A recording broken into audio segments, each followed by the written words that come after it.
Telesaúde Bahia, para profissionais de saúde da atenção básica que atuam na Bahia. Do Núcleo de Telesaúde Bahia, bem-vindo a mais uma atividade de web palestra. Hoje vamos falar do síndrome mão-pé-boca. A palestrante convidada é Aldacira de Jesus Ferreira. Ela é mestre em enfermagem pela Universidade Federal da Bahia e coordenadora da Diretoria de Vigilância Epidemiológica da CESAB. Vamos dar início à nossa palestra de hoje, desejando a todos uma excelente atividade. Vou passar a palavra para a nossa palestrante Aldacira. Essa doença mão, pé e boca, que nós vamos chamar DMPB. Então, é uma infecção viral, né, causada pelo Coxsackie vírus AC, que é o agente etiológico principal da doença, né? O enterovírus A71 e outros enterovírus. Na verdade, essa doença ela é causada por vários subtipos, né? Inclusive o Coxsackie A16, que é o agente causal principal. Existem outros como o A4, A2, A10, o B2, o B3, que também são causadores da mesma doença. É um agravo contagioso, mas não é grave. Então, é uma doença branda, autolimitada e que pode ocorrer uma cura espontânea entre 7 a 10 dias. Então, é mais comum ocorrer na infância, antes dos 5 anos de idade. Mas a faixa mais frequente fica entre 3 meses e 3 anos de idade. Pode acometer também adultos, né? Mas é uma situação um pouco rara, mas acontece. Inclusive no nosso estado, nós fomos notificados alguns casos que ocorreram em adultos, né? Ela é caracterizada, né, por lesões, é a característica principal da doença, por lesões na cavidade oral e erupções nas mãos e pés, na palma das mãos e na planta dos pés. Então, como eu disse, é uma doença autolimitada, ou seja, ela tem um início, ela tem um intervalo de tempo já determinado, já pré-estabelecido pela própria, o desenvolvimento da doença, de que ela se cure, que pode ser feito, como eu disse anteriormente, uma cura espontânea.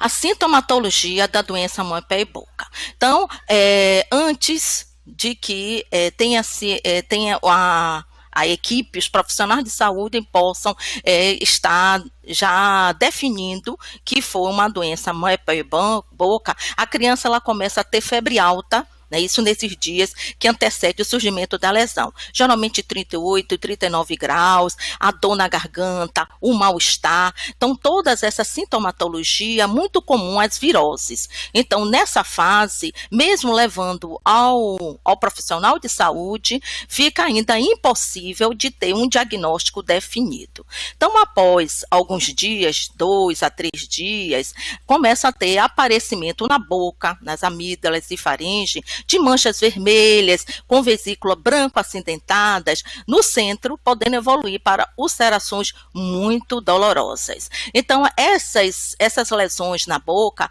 normalmente elas aparecem na parte perioral, ou seja, ao redor dos lábios, na parte interna dos lábios, nas bochechas e no palato, que é o céu da boca. As erupções, depois também no intervalo de 2 a 3 dias, começa a ter erupções de pequenas vesículas, em geral, na palma das mãos e na planta dos pés. Ocasionalmente, ela surge no glúteo, nos órgãos genitais, na virilha, mas que já foge do padrão da doença, né? Se aproximando mais do tipo atípico, né, de uma forma atípica da doença. Outros sintomas, né, que como antes até mesmo da doença se manifestar propriamente dita, o mal-estar continua, a falta de apetite, pode ter vômitos, pode ter diarreia, e tem, obviamente, a disfagia, que é aquela dificuldade de deglutição por causa até mesmo das feridas, né? Isso das erupções que ocorreram na mucosa bucal. Então, normalmente as crianças que são atingidas, elas têm dificuldade de se alimentar e de ingerir até líquido. E também cialorreia. A cialorreia, que é o excesso de saliva, tudo isso devido à dor e à situação em que se encontra a mucosa oral dessas crianças, desses pacientes.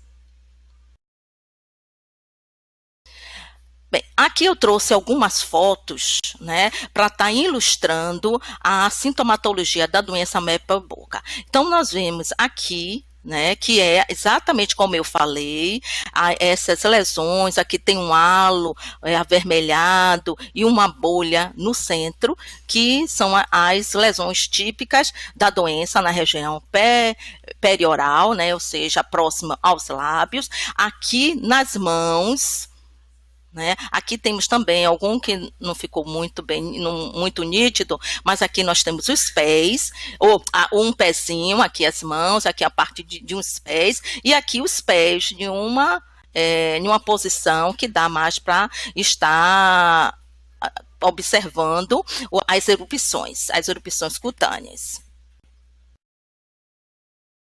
Aqui eu trago outras fotos. Então, o local em que na boca tem mais, vamos dizer assim, aparece com mais frequência, é na língua.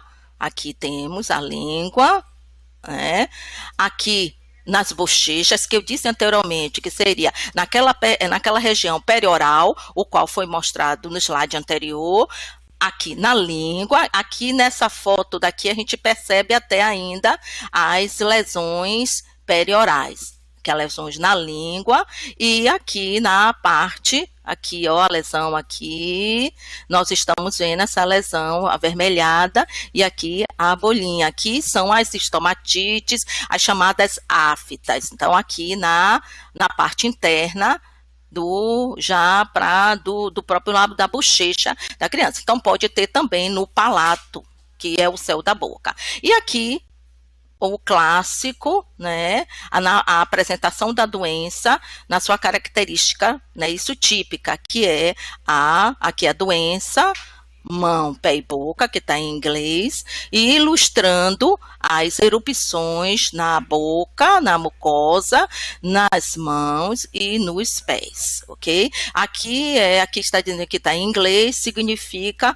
bolhas do tipo vesículas. Desculpe, feridas do tipo vesícula. Me atrapalhei toda, desculpe. A tradução é essa, entendeu? Seriam feridas do tipo bolhas, que são as vesículas.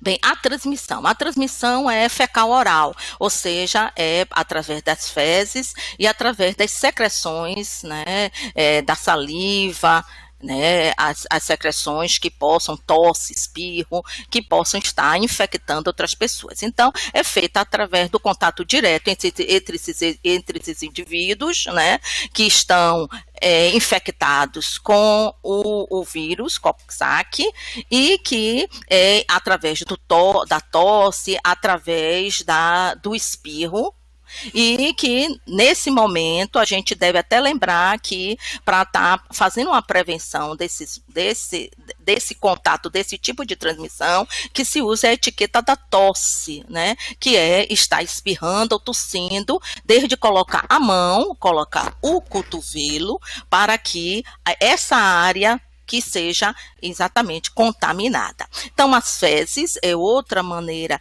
que pode estar se transmitindo a doença, a saliva e outras secreções, pode ser as nasais e da própria garganta. O fluido de bolhas, então a gente mostrou o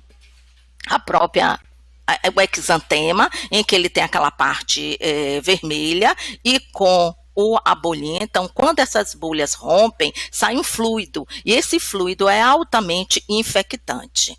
os alimentos e fomites. Então, os alimentos em que são manuseados por pessoas que estão com a doença, ou então que tiveram contato com as crianças e que não adotou as medidas higiênicas, como a lavagem das mãos. E os fomites são os objetos que podem estar contaminados. Inclusive, as crianças costumam brincar, quando elas estão em grupos, como creches ou escolas, compartilharem esses objetos que podem estar contaminados. Então, chupetas, mamadeiras, né? E outros utensílios que as crianças podem estar utilizando e sendo compartilhados com os seus pares, né, as outras crianças. O período de incubação é entre 1 e 7 dias. Normalmente, a gente vê também na literatura entre 7 dias e 3 a 6 dias. Certo? Que está exatamente nesse intervalo de tempo. Então, não ultrapassa isso desde que houve o contato com o vírus. Um período de maior transmissão é a primeira semana da doença. Certo? Agora, sabe-se que mesmo depois que a criança está curada, 4 semanas após, mesmo sumiço, que haja um desaparecimento das lesões, tanto na boca, como os pés, nas mãos, ainda há uma transmissão até 4 semanas, mas isso pelas fezes. Por isso que as mães devem ter cuidado ao saírem com essas crianças, ao trocar as fraldas em locais públicos, né, de estar colocando em uma lixeira fechada e também utilizar, se possível, até um saco plástico para colocar esta fralda dentro, fechar direitinho e jogar na lixeira, porque já está comprovado que mesmo após a criança estar curada, não está mais tendo nenhum problema, já teve total recuperação, as lesões já sumiram, ainda está tendo uma transmissão através das fezes. O diagnóstico é um diagnóstico basicamente clínico, certo? Então, sem necessidade de maior investigação laboratorial. Normalmente, é isso que acontece, porque, como a gente já falou, é uma doença autolimitada, né? E sendo uma doença que é branda, ela entre 7 e 10 dias, ela pode até se curar espontaneamente, o que não faz com que há uma necessidade de estar fazendo exames laboratoriais para essa doença. Mas é claro que, como é uma doença que ela causa erupções, ela causa lesões em pele, deve-se estar atento para o diagnóstico diferencial, certo? Que existem outras doenças que também ocasionam estomatites aftosas ou vesículas na pele. Tá o exemplo das doenças exantemáticas. Então, o sarampo, né, deve estar sendo investigado, varicela também, e também nós estamos na sazonalidade das arboviroses. Então, essas doenças devem estar sendo observadas para um diagnóstico diferencial. O tratamento. Então, não há um tratamento específico. O tratamento é realmente sintomático, né? É um tratamento em cima da sintomatologia, já que o diagnóstico é puramente clínico, né? Então, conforme a gente falou anteriormente, não tem essa necessidade de exames. Então, o que é que vai acontecer? O profissional de saúde que vai estar avaliando a situação do paciente, da criança, e vendo a necessidade de instituir uma medicação. Normalmente são usados analgésico ou anti-inflamatório, mas isso tudo fica a critério do profissional de saúde e o de suporte. Esse é o chamado tratamento de suporte em relação à desidratação, porque, como já foi dito anteriormente, essa criança ela fica com a mucosa, com as erupções, com lesões e dificulta a alimentação. Então, ela fica com a falta de apetite, ela, por conta da dor, ela não quer se alimentar e, às vezes, até ingerir líquidos, porque incomoda. Então, há necessidade de uma hidratação dessa criança, certo? E por conta também da alimentação. Então, quando normalmente causa alguma internação, é por conta dessa necessidade de fazer um suporte endovenoso devido à desidratação da criança. Então, comumente, não é uma doença, não é grave, né? Então, regride espontaneamente após alguns dias, entre 7 e 10 dias. Raramente tem complicações, mas isso não quer dizer que a doença não tenha nenhuma, raramente. Mas pode ter uma complicação como meningite viral, como miocardite, né?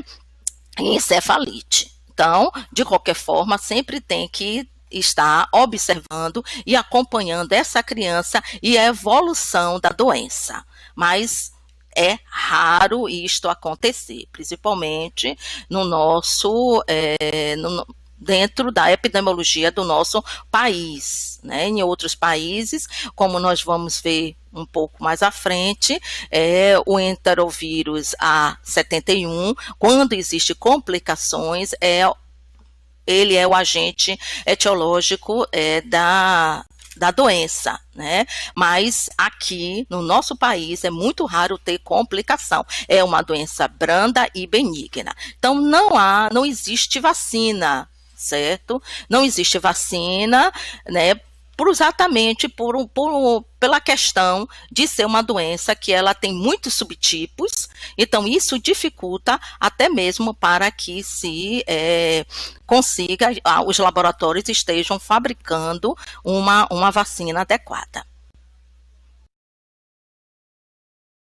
As recomendações. Então, as recomendações, eu dividi entre recomendações e prevenções. Tem situações em que a prevenção também não deixa de ser uma recomendação, mas vamos lá. Então, as recomendações: ingerir alimentos pastosos, como purês, mingau, gelatinas, sorvetes, né? Por causa até mesmo da dificuldade que essa criança tem em estar ingerindo esses alimentos. As bebidas geladas, né, como sucos naturais, chá, água, são indispensáveis para uma boa hidratação.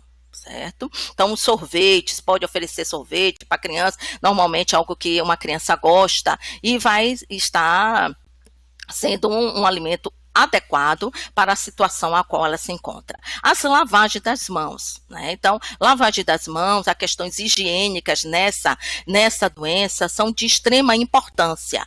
Então, lavar as mãos antes e após o manuseio de uma criança doente ou levá-la ao banheiro. Então, normalmente, sendo criança, o adulto que vai estar fazendo o asseio dessa criança. Então, ele deve estar lavando as suas mãos antes e depois para que não traga, já que, lembrando que as fezes, né, onde se pode estar tendo uma transmissão, não esteja contaminando os objetos, que são os fômites, chamados fômites, e as outras crianças, ou até mesmo um adulto, possa vir contrair a doença. Então, evitar, na medida do possível, contato muito próximo com o doente, né, por conta das secreções respiratórias. Ele pode estar tossindo, né, pode estar espirrando, e isso pode fazer com que a pessoa seja infectada pelo vírus. Cobrir a boca e o nariz ao espirrar e ao tossir. Lembrando que eu já tinha também falado anteriormente, da própria etiqueta da tosse, né? Para que a gente não fique com as mãos contaminadas e pegando nos objetos, estejamos contaminando todos esses objetos, né? Como maçaneta de portas, né? E outros afins. A prevenção. Então, não compartilhar o uso de mamadeiras, talheres ou copos. Então, isso assim muito em creche, em escolas, né? Que é muito frequente, cada vez mais, as crianças estarem indo para a creche, né? Já que os pais precisam trabalhar muito cedo. Então, pode ocorrer que mamadeiras, talheres, copos sejam compartilhados e se uma dessas crianças estiver com o vírus, vai ser realmente haver uma transmissão. Manter um nível adequado de higienização da casa, das creches e das escolas. Então, a higienização é um ponto fundamental, estou batendo muito nessa tecla, para que esse ambiente esteja sendo feita uma desinfecção. Então, sugere-se que use uma colher de boa, de água sanitária para 4 copos, 200 ml de água pura, E depois de lavar com água e sabão, porque sempre há necessidade da água e do sabão, e depois utilizar esta solução para desinfectar as superfícies. Então, desinfectar áreas comuns, superfícies e objetos, brinquedos, maçanetas, com essa solução que eu acabei de referir. Lavar as mãos com cuidados antes e após ir ao banheiro, trocar fraldas e antes do preparo de alimentos. Porque um adulto, ele pode estar, no caso de uma creche, vamos tomar como exemplo, ele tomou conta de uma criança que estava infectada, ainda estava naquele período de incubação, ele não está sabendo, ou ela, não está sabendo do que está ocorrendo com a criança, não teve esse cuidado higiênico de lavar as mãos e vai preparar uma alimentação para essa criança. Então, inevitavelmente, ele vai estar contaminando este alimento. Afastar os indivíduos doentes da escola, isso aqui é muito importante, na hora que tem surtos. Então as vigilâncias epidemiológicas dos municípios precisam estar orientando para que essas crianças sejam afastadas da escola, não é isso? Por geralmente 5 a 7 dias após o início dos sintomas.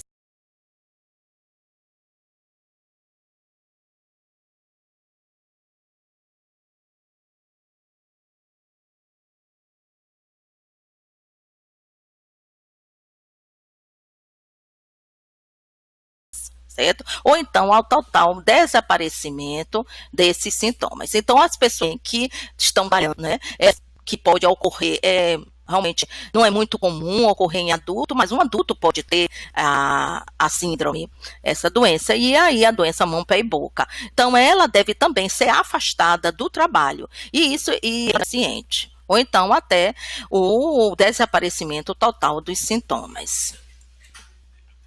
A vigilância epidemiológica, então, não é uma doença de notificação compulsória, Como todo mundo, acho que todas as vigilâncias municipais já estão sabendo disso. Isso quer dizer o quê? Que não é de interesse nem nacional e nem estadual. Então, é uma doença que ela não tem um CID que possa ser inserido no SINAM, mas também não é uma doença que nós devemos estar negligenciando em nível de vigilância, certo? Então, a ocorrência de 2 ou mais casos relacionados entre si devem ser notificados como surto na folha de notificação e investigação de surto. E é necessário também o preenchimento da planilha de acompanhamento do surto, conforme a área técnica da CIEVES tem solicitado para os municípios, porque nós precisamos estar acompanhando, mesmo que ela não seja de notificação compulsória, mas as vigilâncias precisam estar monitorando os casos. Então, para facilitar a obtenção dessa ficha, então está aqui o site, em que vocês clicando, vocês terão a ficha de investigação de surto, em que o SINAM também considera como de notificação e investigação. Então, essa ficha, ela contém na primeira parte, aqui a ficha, a primeira parte e a segunda parte, cadê aqui? Aqui a primeira e a segunda parte, o que continha numa ficha que era da ficha de notificação, que tinha individual, surto, tracoma, e utilizou essa ficha daqui, pegou aquela parte e já incluiu a parte da investigação. Claro, então isso daí é até mesmo para facilitar a vida de todos nós, para não ficarmos também com um número excessivo de papéis, que essa ficha ela tem que ser impressa e preenchida à mão, a punho, e ela ser enviada, ser escaneada e enviada para o CIEVES.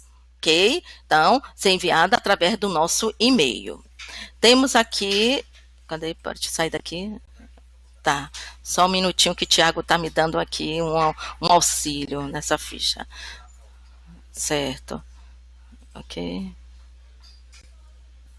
Pronto. E aqui também a ficha de a planilha de acompanhamento de surto. Então, os núcleos, né, os municípios devem encaminhar para a CIEVES, para a área técnica da CIEVES, tanto a ficha de investigação como essa planilha para acompanhamento de surto devidamente preenchida. Então, aproveito, pode tirar aqui a planilha de acompanhamento de surto, a qual vocês precisam estar preenchendo e nos enviando. Pronto. Para que a gente voltar à nossa apresentação, a área técnica daqui, da TI, está me ajudando. Muito obrigada, Tiago. Bem, então, como eu estava falando, né, o acesso tanto ao preenchimento dessa ficha de investigação de surto, como a planilha de acompanhamento. Aqui nós encaminhamos até e-mails, né, para os núcleos e municípios, solicitando e dando essa alternativa para facilitar a vida de todo mundo. Então, é só clicar, vai obter a ficha, vai imprimir, preencher à mão, né, escanear e nos enviar por e-mail, né. Então, não sendo, eu gostaria de esclarecer que, como ela não é de notificação compulsória, então não existe o CID que define a doença, que é o B08.4, desculpe, ele é um CID que está lá no Código Internacional de Doenças, mas ele não está configurado para o SINAM. Então, não consegue ninguém estar com esse CID que corresponde à doença, mão, pé e boca, colocar no SINAM. Então, as pessoas que estão utilizando de outros, as pessoas, ou seja, as vigilâncias, os profissionais da vigilância que estão inserindo no SINAM com outros CIDs, nós solicitamos que excluam, porque, na verdade, vai ficar no banco do SINAM uma ocorrência de doença, mas que é relacionada àquele CID, que pode ter alguma característica com a síndrome mão, pé e boca, mas não necessariamente é a síndrome, porque existe um CID próprio para isso. Mas só que esse CID, por não ser de notificação compulsória, ele não está configurado no SINAM. Então, os colegas em nível de vigilância estão, na verdade, alimentando, colocando no SINAM, registrando com outros CIDs, no qual que não corresponde à doença mão, pé e boca, e isso está fazendo com que o que é, na verdade, a doença que corresponde àquele CID tenha um aumento de ocorrências, mas que não corresponde à verdade. Então, já que o profissional de saúde, ele definiu que a minha imagem apareceu de novo, já que a doença realmente é mão, pé e boca, o procedimento é o que eu falei, a ficha de investigação, acessar, preencher e a planilha de surto para nos enviar, ou seja, para a área técnica da CIEVES. Bem, aqui foi a ficha de notificação que nós já mostramos, né? Tanto a ficha de investigação como a planilha de surto. E a planilha, né? Aqui são as recomendações. A ficha e a planilha não são inseridas no SINAM. Eu também já falei por que não? Porque o CID da doença, ele não está configurado no SINAM, certo? Então, para que o SINAM realmente fosse o SINAM tivesse essa informação fidedigna, que seria realmente a síndrome mão, pé, boca, ela teria que ser de notificação de interesse estadual ou interesse nacional, em que não corresponde a nenhum desses casos. Então, devem ser preenchidas à mão, também já falei isso, enviadas para o e-mail da CIEVES, que é cieves.notifica@saude.ba.gov.br. Bem, agora vamos falar, né, nós tivemos uma abordagem sobre aspectos clínicos, sintomatologia, tratamento, né, recomendações, prevenção, e agora vamos falar um pouco sobre o cenário epidemiológico da doença mão, pé e boca.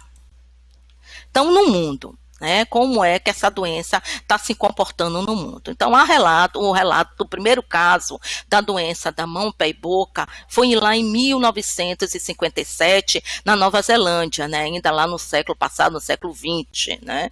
E em 1997 houve um surto centralizado na região da Ásia do Pacífico, que é aquela região de Oceania, Ásia Oriental, o Sul e o Sudeste da Ásia. Né? E em 2008, ocorreu um surto na China Ocidental, resultando em mais de 48 mil, né, casos em todo o país. Então, houve até relatos de fatais, né, nesse surto que houve lá na China Ocidental, e que o agente causador, conforme eu tinha falado, né, foi realmente o enterovírus A71. E isso teve também prejuízos até econômicos para o país, né? Mas nós estamos falando aqui da China Ocidental, não é que acontece no nosso país, em que a doença é branda, é benigna e que se cura espontaneamente entre 7 a 10 dias. Aqui no Brasil. Então, no Brasil, há relatos de casos de surto em todas as regiões do país, as 5 regiões do país. Então, tais como, né, São Paulo, Minas Gerais, Goiás, Mato Grosso. Então, vocês estão vendo que são estados que representam cada uma dessas regiões, né? São Paulo, Minas, temos aqui o Sudeste, nós temos Goiás e Mato Grosso, Centro-Oeste, Rio Grande do Sul, Santa Catarina, no Sul, Rondônia e Pará, no Norte, e o nosso Nordeste, né? Nós temos registro de casos em Sergipe, Pernambuco, Paraíba, né? E Piauí, Ceará e Bahia, e o nosso estado, Bahia. Bem, aqui, como é que está esse cenário epidemiológico na Bahia? Conforme eu tinha dito a vocês anteriormente, né, a Diretoria de Vigilância Epidemiológica, por meio da CIEVES, tem recebido muitas notificações, né, de casos de surtos ocorridos no nosso estado. Então, o número de casos de doença de mão, pé e boca, né, por núcleo, como é que estão distribuídos esses casos, por núcleo regional de saúde. Isso no período, houve um corte, né, de janeiro a abril deste ano. Então, a gente vê aqui que o núcleo leste é o núcleo que teve mais ocorrência, aqui 696 casos, né, aqui que ocorreu no núcleo leste, né, seguido pelo centro-norte, né, e depois pelo norte.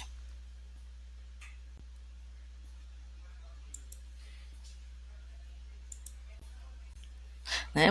Então, como é que estão em nível dos municípios? Né? Então, aqui eu trouxe um mapa com a distribuição de casos por município, o mapa da Bahia, e que a gente vê que chama atenção para essa área daqui do mapa, que pega aqui Salvador e região metropolitana, onde está acontecendo o maior número de casos. Então, aqui nós temos 249 casos, que corresponde a Camaçari, e aqui a parte azulzinha, 166 casos em Salvador e 172 casos em Simões Filhos. O número de casos, né, de doença mão, pé, boca, segundo a faixa etária, no mesmo período, janeiro de abril. Né? Então, a gente vê aqui que 76%, né, das crianças acometidas, né, são Ah, não está nem vendo.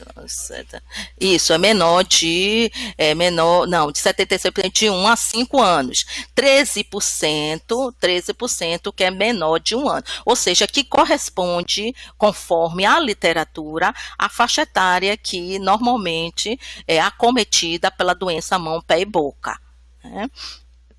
Temos também aqui os adolescentes aqui, né?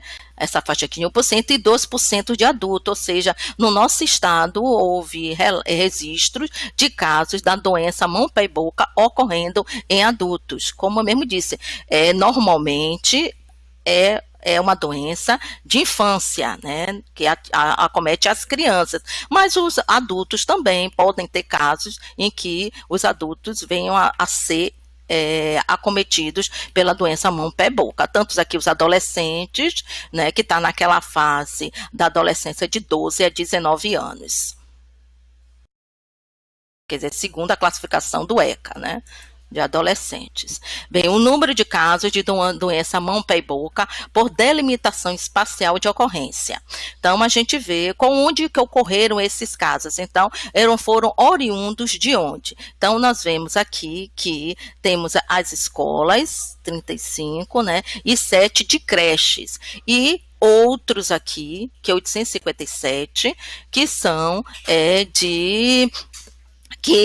que nos foram relatados pelos municípios, pelos núcleos regionais de saúde, em que essas crianças tiveram um atendimento em unidades de saúde, sejam hospitais, sejam UPAs, né, ou qualquer outra unidade, em que não tiveram como estar determinando onde foi realmente o local da transmissão, e que pode ter mesmo até ocorrido em qualquer outra creche, né, ou uma escola na qual ficou subnotificado o local. Os pais levaram essas crianças para essa unidade de saúde e lá foi diagnosticado, né, clinicamente pelo profissional de saúde, instituído o tratamento, as orientações, mas não estava em nível de uma CIEVS, não teve a informação concreta de onde é que realmente essas crianças contraíram essa doença, né, que pode ter sido em um parque, né, em um parquinho, elas brincando, né, ou então até na própria residência, outra criança se contaminou, então isso não ficou esclarecido, então, que nós consideramos como outros, né. Bem, frequência de sintomas da doença mão, pé e boca apresentado nos casos ocorridos no período de janeiro a abril, né, desse ano. Então, a gente está vendo aqui que a febre, né, é o sintoma de maior, realmente, de maior peso, né, por conta que o que corresponde à sintomatologia clássica da doença. As erupções das mãos e pés, pápulas e vesículas, né, prurido, né, seguido por prurido, e também exantema. Certo? As estomatites, que são aquelas aftas, né? Tipo afta na mucosa oral, tivemos relatado de 16 ocorrências, né? E aqui esses outros aqui estão vômitos, diarreia, falta de apetite, então, que a gente considerou como outros. E aqui, né, temos aqui esse asterisco de 720, porque aproximadamente, que seria o nosso N 899, 169 não informaram, né, mandaram as planilhas incompletas nessa parte de sintomas, apesar dos esforços contínuos da área técnica da CIEVS de solicitar essas informações e que todos os espaços, tudo que compõe essa planilha seja realmente preenchido.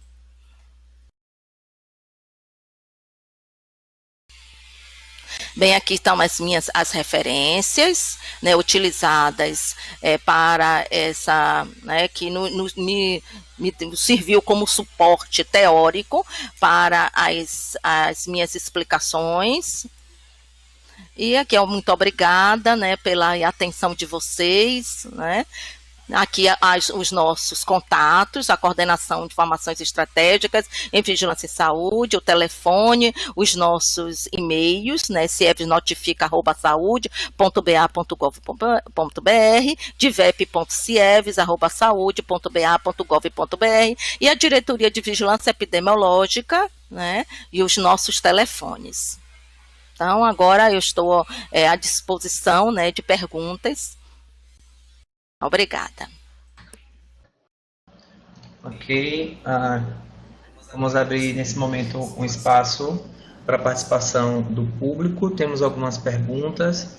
Quero aproveitar as pessoas que tiverem dúvidas sobre esse tema, que tenham se deparado com algum caso em seu município e queira discutir ele aqui, né, trazer alguns elementos para a argumentação aqui da nossa palestrante, fique à vontade, tá bom? Só lembrando, aproveitar para informar que essa web está sendo gravada e em breve estará disponível no nosso canal no YouTube. Vocês podem estar clicando aqui no canal Telesaúde BA que está aí na tela, tá bom? Também no nosso site e também no nosso Facebook. Então, para vocês ficarem atentos aí às atividades mensais que são realizadas, né, aos debates todos. Temos sempre convidados bem interessantes das áreas técnicas, da CESAB, né, dos centros de referência, debatendo temas importantes aí que qualificam o processo de trabalho do profissional no seu dia a dia. Então vamos aqui à primeira pergunta da Cristiana. Ela pergunta se pode aparecer as vesículas em outras partes, além das mencionadas, e a Simone está perguntando se pode apresentar coriza. Bem, Cristiana, conforme eu falei, existe aquele quadro da sintomatologia que, vamos dizer, que seria assim a clássica, o tipo típico da doença, e que foi ficou muito claro para a Diretoria de Vigilância Epidemiológica, né, que o que está circulando no nosso estado, nesse período de janeiro até fevereiro, é a forma típica da doença, na qual tem esse exantema, tem as lesões na boca, nas palmas das mãos e nos pés. Então, esse é típico. Eu até na minha fala referi que às vezes pode aparecer no glúteo, nas regiões genitais, né, e na virilha, que já foge um pouco do que seria a forma típica, que já pode estar caracterizando a forma típica, que é aquela que tem lesões vesículo-bolhosas, que podem estar sendo disseminadas pelo corpo, né? O exantema, um exantema apresenta um exantema que é simétrico, né? Totalmente aquelas manchas eritematosas, né, achatadas, e com uma pequena bolinha com líquido, né, e que ela apresenta-se na face, nas nádegas e nos glúteos, né, e nas extremidades, na área externa, na superfície externa das extremidades, né, e lesões também púrpuras, né. Então, realmente pode ter uma caracterização que não seja típica da doença miopia-boca, ser a forma atípica e ter lesões em outras partes. E qual foi a outra pergunta, Tiago? A coriza, né? Então, a coriza não é também um sintoma clássico, né, da doença mão, pé e boca. Mas muitas vezes é um vírus, e às vezes as crianças, até mesmo no início, elas têm uma sintomatologia que é muito parecida com resfriado comum. Então, essa criança, nesse momento, ela pode até estar começando a espirrar, né, e ter alguma secreção tipo coriza. Agora, a coriza não é realmente um sintoma que seja típico da doença. A Bárbara, ela pergunta se as erupções elas aparecem logo ou se demoram um tempo. Bem, as erupções, também conforme eu tinha dito na minha apresentação, então tem aqui a forma típica, né? Primeiro vai ter a criança vai ter aquele mal-estar, ela vai ter aquela febre, né, dor na garganta, e de 1 a 2 dias, em que a literatura fala de entre os aparecimentos das erupções, né, dessas manchas nas mãos e até mesmo as lesões na boca, né, é de um intervalo de 1 a 3 dias, né? Tem literatura que fala de 1 a 2 dias e outro de 2 a 3. Então, vamos considerar de 1 a 3 dias entre o aparecimento desses sintomas. Entre primeiro aparecer a questão do comprometimento da mucosa oral e depois as lesões, as erupções na palma da mão e na planta dos pés. PSF de Itapé pergunta em relação à creche, Uhum. com as crianças em contato direto, qual seria a conduta e precauções? Isso. Então, as precauções, né, também ditas, mas que sempre a gente tem que aproveitar os momentos para reforçar, né? Então, nas creches, precisa estar tendo uma desinfecção dessas superfícies, né? Quando for detectado que houve lá um surto, esse afastamento das crianças até o desaparecimento total dos sintomas, ou então, entre 5 a 7 dias que isso acontece, e que tem esses cuidados de higiene, desses cuidadores, né? Normalmente cuidadoras das crianças, as questões higiênicas, da lavagem das mãos antes e após o manuseio de criança, troca de fraldas, preparação de alimentos, né? E a fazer a desinfecção conforme houve a recomendação de água clorada, né, de utilizar uma colher de água sanitária para 4 copos de água de 200 ml e lavar os brinquedos com água e sabão e depois desinfectá-los com esta solução.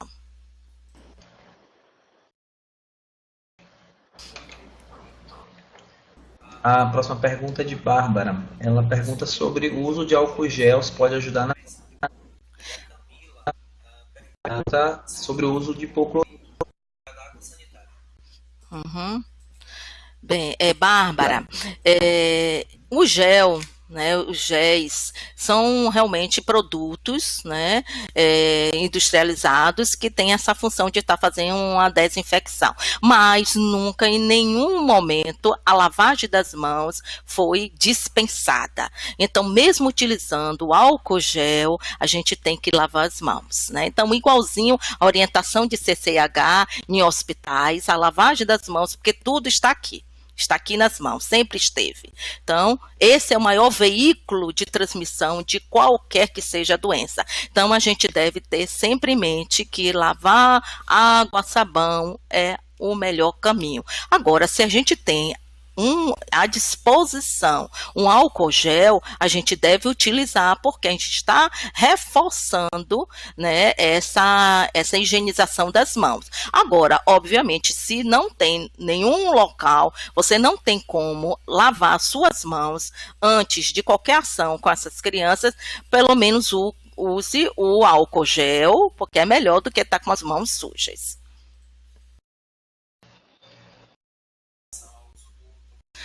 Do hipoclorito. Sim, desculpe. Então, em relação ao hipoclorito. Então, o hipoclorito é exatamente a água sanitária é hipoclorito, né? É um hipoclorito em outra formulação, mas, claro, em um grau menor, mas é hipoclorito. Então, a gente pode estar utilizando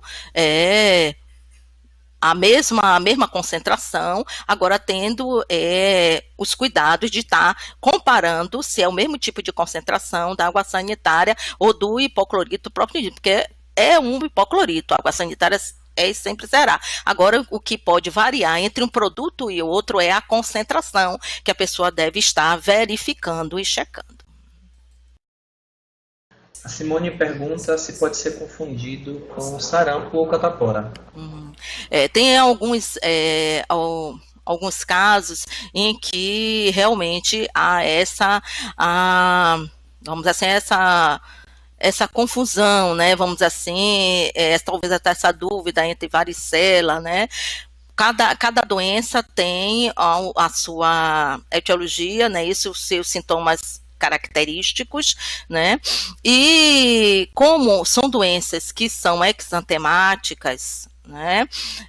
Conforme também foi dito na palestra, há necessidade desse diagnóstico diferencial. Então, quem deve fazer isso é na unidade de saúde, né? Para poder fazer uma anamnese rigorosa desse paciente, sabendo-se que até doença mão, pé, boca, o diagnóstico é clínico e, na maioria dos casos, não há necessidade de estar fazendo uma investigação laboratorial, né, que é diferente de sarampo, diferente de varicela. O sarampo mesmo tem o sinal característico, que é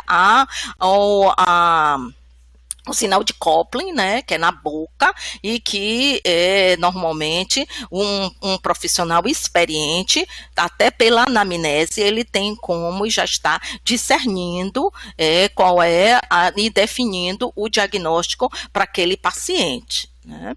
Mas, e aí, se o profissional achar necessário, ele já vai solicitar os exames laboratoriais, no caso, né, do sarampo ou da varicela, né, para elucidar o diagnóstico. Então, tudo vai realmente na anamnese, né, que esse paciente tem que sofrer, tem que se submeter com esse, né, o profissional no seu processo de trabalho, de estar fazendo um exame cuidadoso, ouvindo a história desse paciente e as vigilâncias fazendo o vínculo epidemiológico de cada um agravo. A última pergunta da Eliana. Uma vez a criança tendo essa doença, ela pode ser infectada e manifestar sintomas novamente? Bem, o enterovírus, né, como eu falei, o enterovírus A71, ele confere imunidade, né? Então, normalmente, nesses casos, não tem, né?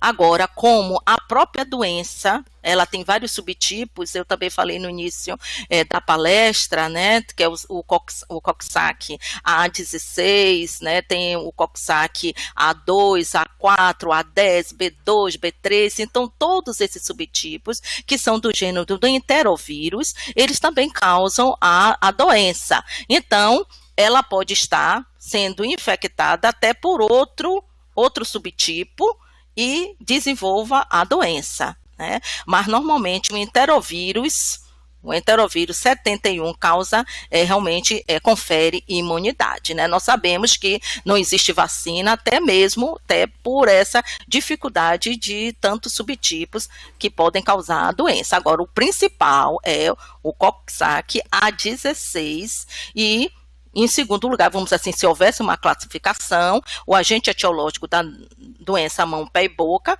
seria o primeiro, o Coxsackie A16, e em segundo lugar seria o enterovírus A71.